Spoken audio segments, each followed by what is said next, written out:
PRP injections in నీ అంటే మన నీ జాయింట్స్ కి ఇప్పుడు కొత్తగా వచ్చిన ట్రెండ్. ఏ ఛానల్స్ లో చూసినా గానీ ఆపరేషన్ అవసరం లేకుండా మోకాళ్ళకి ఇంజెక్షన్ చేసి నొప్పులు తగ్గించేస్తాము. ఇవన్నీ చాలా బాగా పబ్లిసిటీ ఎక్కువ వచ్చేసాయండి. చాలా మంది ఏంటంటే ఆపరేషన్ అవసరం లేదు అనగానే ఆ ఒక్క వర్డ్ దగ్గర ఆగిపోతున్నారు.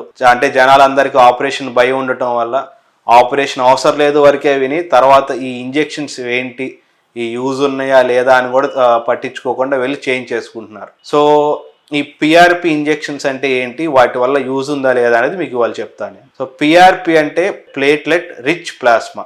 అంటే మన బాడీలో బ్లడ్లో red blood cells, platelets, white blood cells, దాంతోపాటు ప్లాస్మా ఇవన్నీ కలిపి ఉంటాయండి. సో మనం బ్లడ్ చూస్తే రెడ్గానే ఉంది కదా, ఇంకేం లేదనుకుంటాం. సో ఈ బ్లడ్ని మేము ఎప్పుడైతే సెంట్రిఫ్యూజ్ చేస్తామో మన రెడ్ బ్లడ్ సెల్స్ ఏదైతే ఉన్నాయో అవి కిందకి వెళ్ళిపోయి పైకి ఒక చిన్న వైట్ కలర్ ఫ్లూయిడ్ వస్తుందండి. దాన్ని పిఆర్పి అంటాం, అంటే ప్లేట్లెట్ రిచ్ ప్లాస్మా అంటాం. సో మన బ్లడ్లో నుంచే మన ప్లేట్లెట్స్ని తీసి మన జాయింట్లోకి ఎక్కిస్తారు. సో ఇప్పుడు పిఆర్పి వల్ల యూజ్ ఉందా లేదా? పిఆర్పి వల్ల ఇప్పటి వరకు జరిగిన స్టడీస్లో అయితే పిఆర్పి వల్ల సబ్స్టాన్షియేటింగ్ ఎవిడెన్స్, గ్యారంటీ పిఆర్పి ఇంజెక్షన్ చేస్తే మీకు అరిగిపోయిన జాయింట్ నార్మల్ అయిపోతుంది అని ఎక్కడా ఎవిడెన్స్ లేదండి ఇప్పటి వరకు.